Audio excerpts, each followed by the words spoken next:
When you subscribe, we will use the information you provide to send you these newsletters.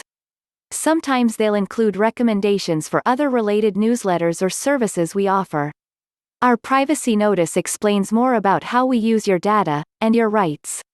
You can unsubscribe at any time.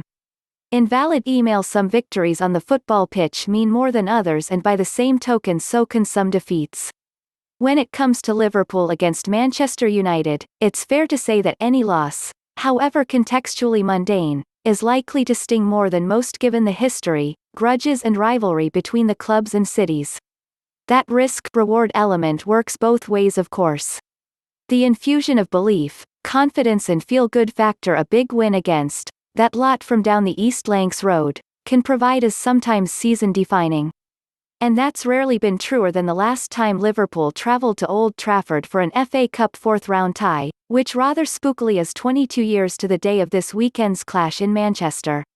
Sunday the 24th of January 1999 saw Gerard Houllier and his side pitch up at the so-called Theatre of Dreams more in hope than expectation.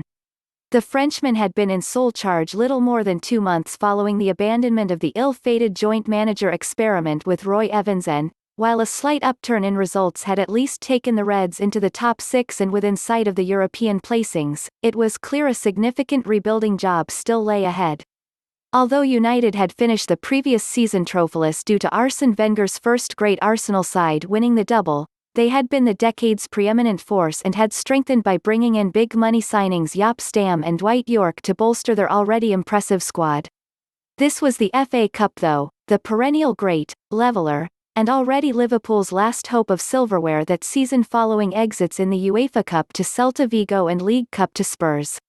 5 wins and a creditable draw at Arsenal in the previous 6 matches, including a 7-1 home trouncing of Southampton the weekend before, gave the Reds some degree of momentum to take down the M62 with them, and hopes were raised further when Michael Owen headed the opener in front of the Stretford end from Vegeards Hegem pinpoint right-wing cross after just 3 minutes.